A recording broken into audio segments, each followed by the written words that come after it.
दिल्ली से बेहद करीब रोहतक को हरियाणा की राजनीतिक राजधानी कहा जाता है। राजनीतिक राजधानी इसलिए क्योंकि प्रदेश की दशा और दिशा यहीं से तय होती है।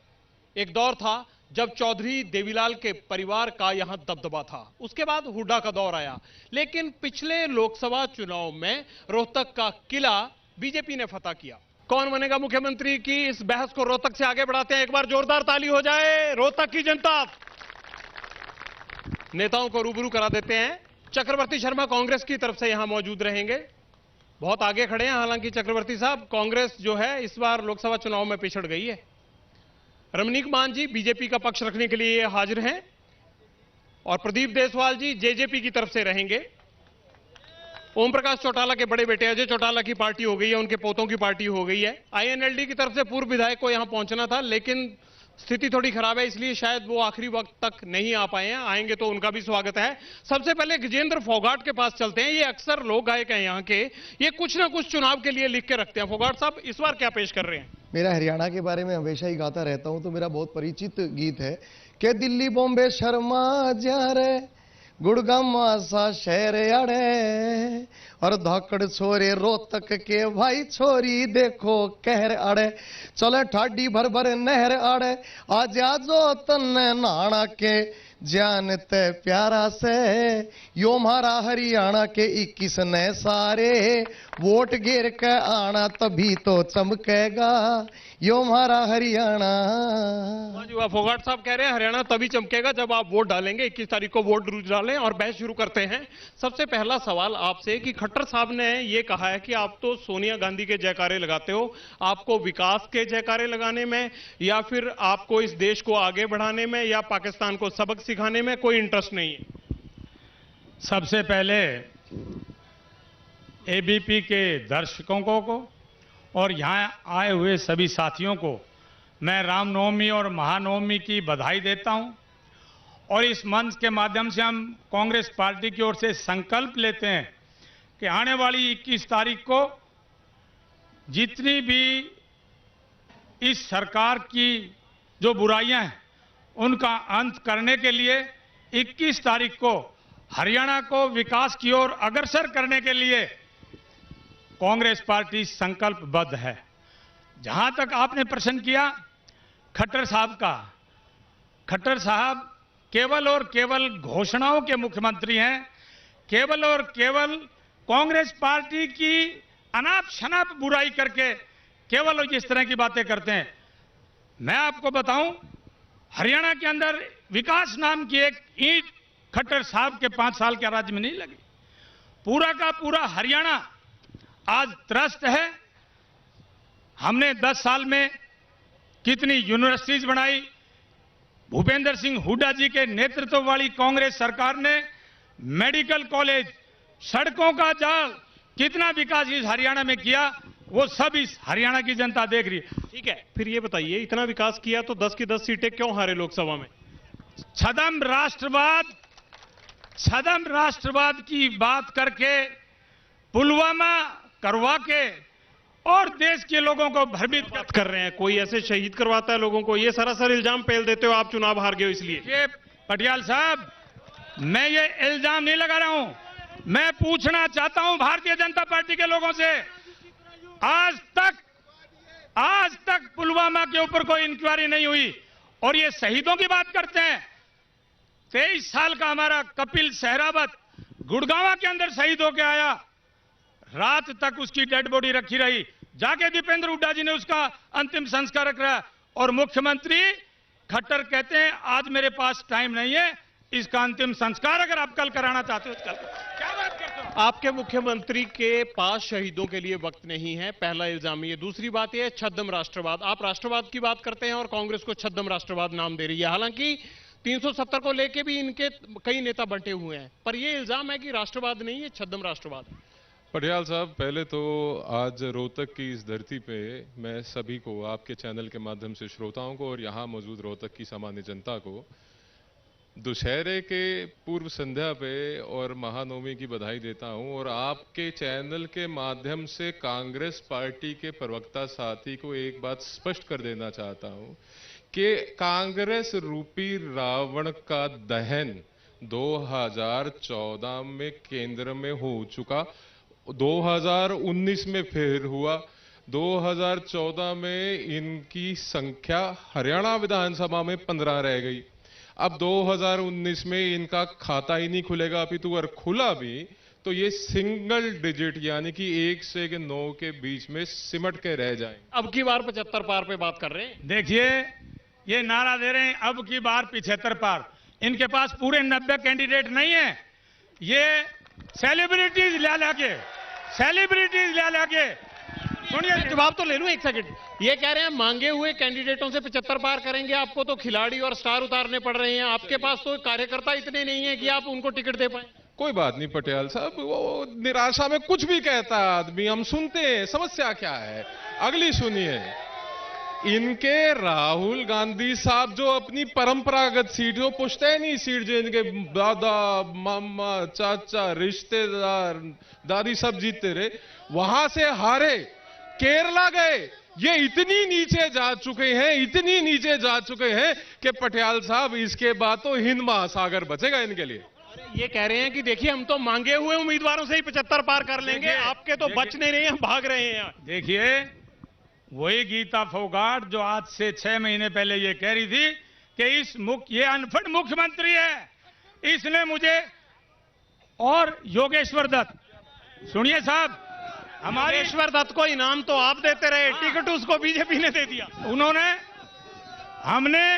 हमने उसको डीएसपी बनवाया, ओडी गाड़ी दी, गोहाना के अंदर फंक्शन करवाया, और इन भारतीय जनता पार्टी के लोगों ने योगेश्वर दत्त को बिजली के तार पकड़ा दिए। क्या बात है, बिजली के तार पकड़ाए नहीं, ये मैं बात में करूंगा। जेजेपी से खड़े हैं भाई, आपको क्या हो गया? ये जननायक चौधरी देवीलाल की पार्टी और इनेलो वाले, और आपकी हालत खराब हुई पड़ी है। महम में जो गढ़ होता था चौधरी साहब का, वहां से इनेलो के पास कैंडिडेट नहीं है, जेजेपी जो है उसका पता नहीं लग रहा यहाँ का है। आपने तो पार्टी जो देवीलाल की थी उसका क्या हाल कर दिया यहाँ पे? आप मुझे बोलने का मौका देंगे तभी तो मैं पक्ष रखूंगा। बोलो ना। दोनों पार्टियों के पास आप 2-2, 3-3 बार जा चुके। अब मैं बताऊंगा ये दोनों ही पार्टियां, मैं क्योंकि बीजेपी से शुरू करूंगा, भारतीय जनता पार्टी सत्ता में है। एक ऐसा मुख्यमंत्री हरियाणा प्रदेश में बना पहली बार जिसकी योग्यता थी नरेंद्र मोदी की खिचड़ी बनाना।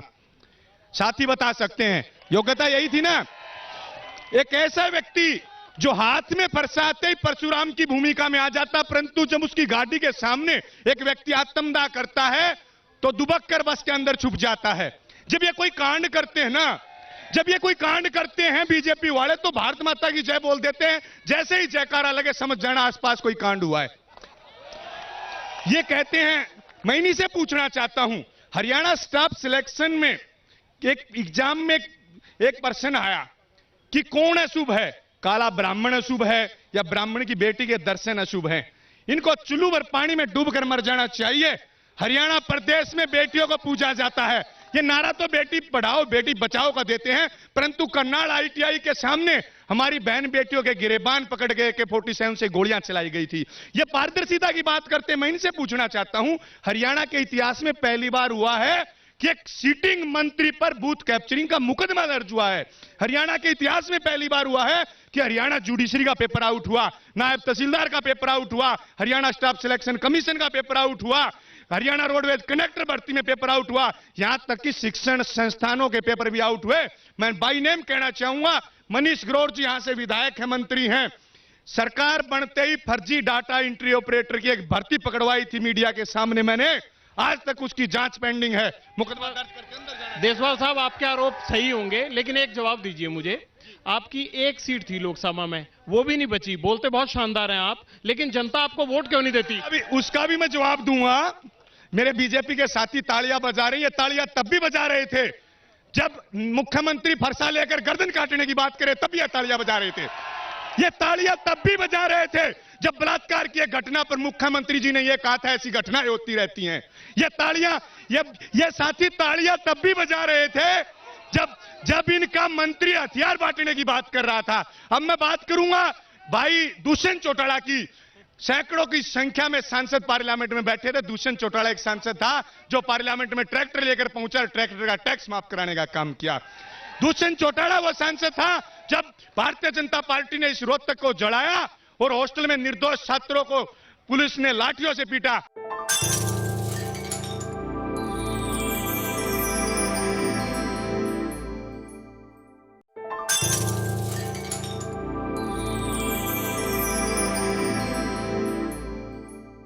मैं इल्जाम ले लूं, एक बड़ी बात है, एक सेकंड।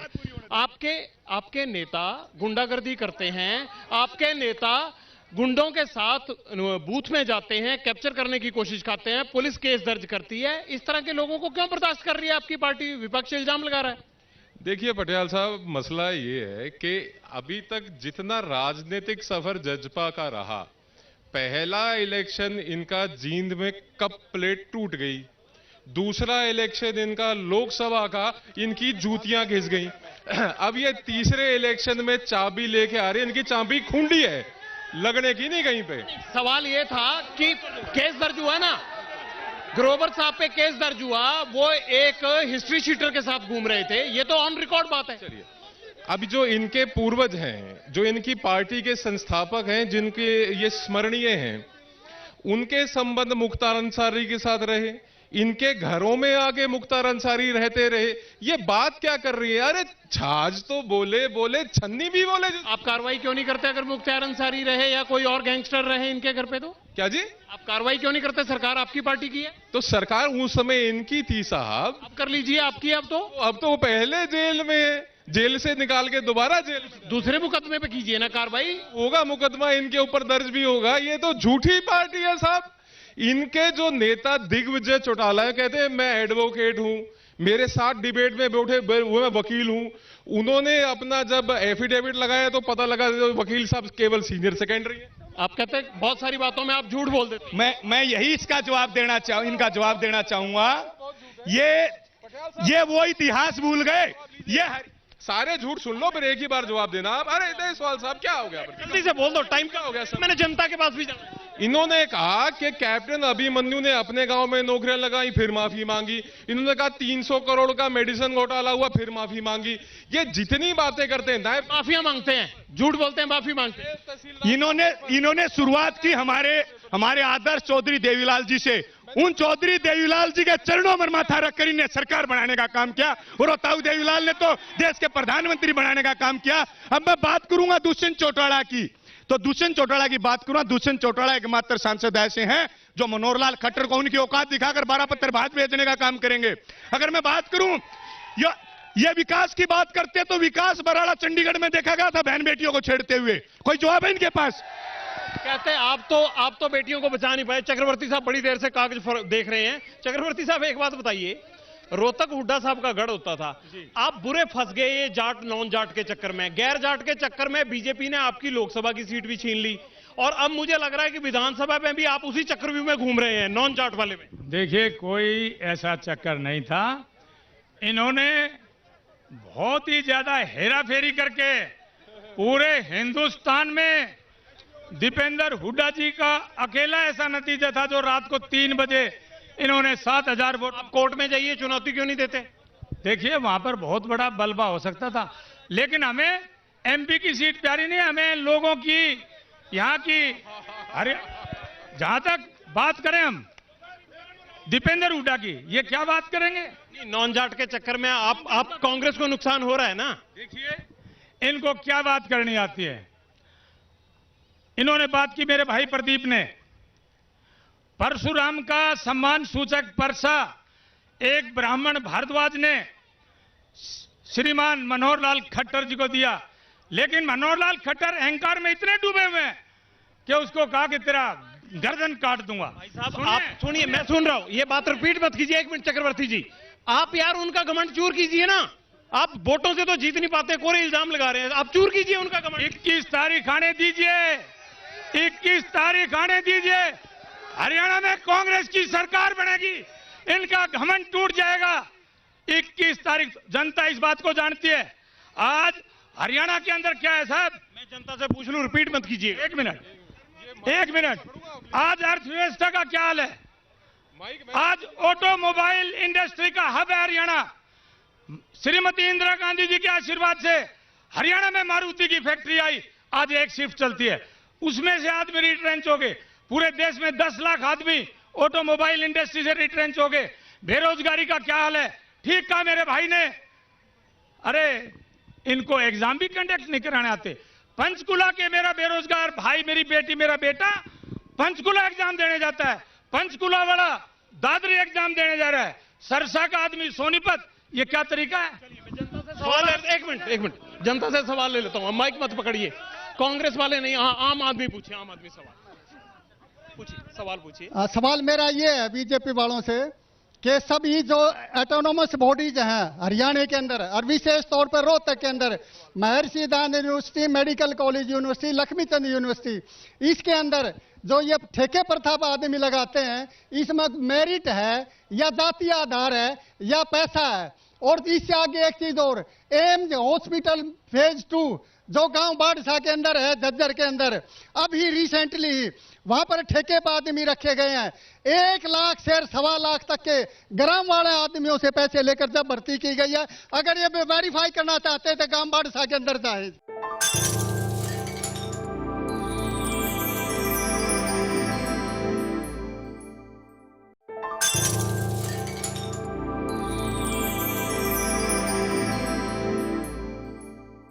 सवाल बीजेपी के प्रवक्ता से 2 बात पूछना चाहता हूं। जल्दी पूछिए। एक तो एसडीओ की भर्ती हुई है, बिजली बोर्ड की एसडीओ की भर्ती, तनख्वाह इस स्टेट से जाती है और गुजरात के 78 एसडीओ सेलेक्ट हुए हैं, केवल हरियाणा के 2 एसडीओ। दूसरा सवाल मेरा यह है, इस देश के प्रधानमंत्री नरेंद्र मोदी ने देशभक्ति के नाम पर, शहीदों के नाम पर वोट मांगी है। जितने शहीद हुए हैं उसके एक परिवार को भी इस हिंदुस्तान के अंदर टिकट नहीं दी बीजेपी की। 2 सवाल हो गए, सवाल पूछिए, जल्दी से पूछ लीजिए, जल्दी से सवाल पूछिए। मैं बीजेपी के प्रवक्ता जी से पूछना चाहता हूं, रोहतक के अंदर जब कांग्रेस का राज था 60 लाख रुपए रोहतक की सफाई का महीने का खर्चा था, आज 6 करोड़ रुपए महीना है, वो पैसा कहां जाता है? 2 सवाल, 1 मिनट जवाब ले लो।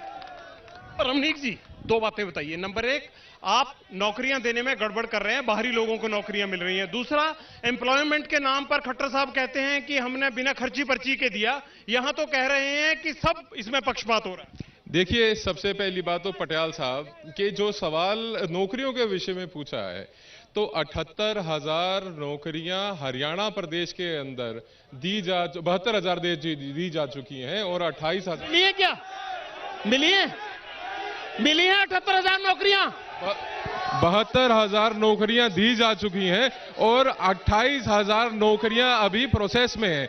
अगर हरियाणा के इतिहास में किसी मुख्यमंत्री ने, किसी सरकार ने, किसी पार्टी ने 1 लाख नौकरियों के लगभग देने का अगर काम किया हो तो उसका उत्तर दीजिए। अब दूसरी बात, आपका एसडीओ का सवाल सुनिए।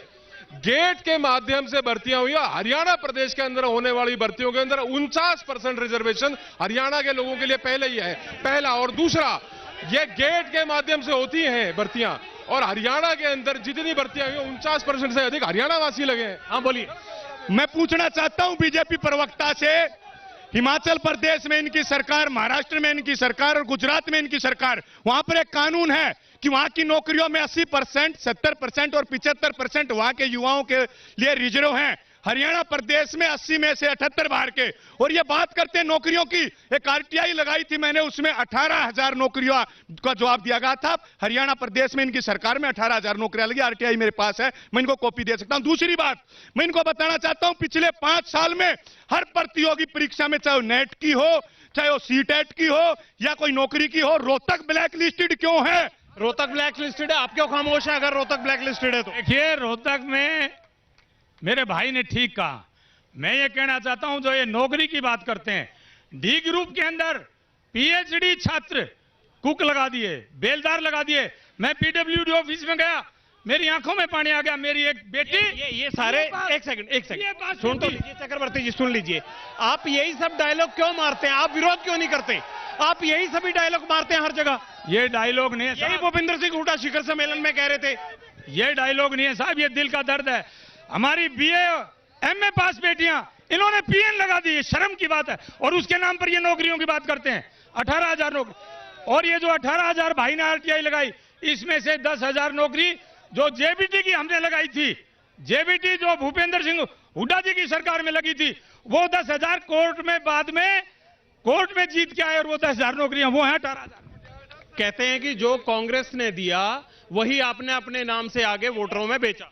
देखिए, कांग्रेस की तो प्रथा रही है कि इनने तो अपने पूर्वजों का नाम और सरकार से बाहर निकलने के बाद जो घोटाले हुए, जो इन्होंने धोखाधड़ियां करी, हरियाणा की जनता इस बात को जानती है साहब। भूपेंद्र सिंह हुड्डा साहब जब सरकार बधाई 67 सीटों के साथ आए, दूसरी बार 40, तीसरी बार 15, ये कांग्रेस को 52 सीटें नीचे लेके आए। ये भले भले काम करके नीचे लेके आए। आपकी आंखों में पानी आता है, इसलिए आता है साहब कि आप सत्ता से बाहर हो गए हैं, और कोई कारण को रोना आ रहा है कि पावर गई? कहते रोना आ रहा है। केवल और केवल रोना आज की सरकार के ऊपर आता है, जो आज की, जब हम बेरोजगारी की बात करते हैं, ये गाय गोबर गायत्री की बात करते हैं, आज हरियाणा का बेरोजगार सड़कों पर धक्के खाता घूमता है। और ये गुजरात से अमित शाह की सिफारिश पे हरियाणा के अंदर एसडीओ भर्ती होते हैं। तो आप विरोध क्यों नहीं करते? आंदोलन कीजिए, सड़कों पर रोकिए उनको नौकरी ज्वाइन करने से, क्यों नहीं रोकते आप? आंदोलन तो ये हरियाणा की जनता दिखा देगी पटियाल साहब। आने वाली 21 तारीख में इनकी सरकार हरियाणा से चली जाएगी। आप सबको कल विजयदशमी की बहुत बहुत शुभकामनाएं। आप सब कल ठीक से दशहरा मनाएं, और बुधवार को मुलाकात होगी पानीपत में। कौन बनेगा मुख्यमंत्री की बड़ी बहस का सिलसिला यूं ही जारी रहेगा। बुधवार को पानीपत में ठीक इसी टाइम एबीपी न्यूज पर।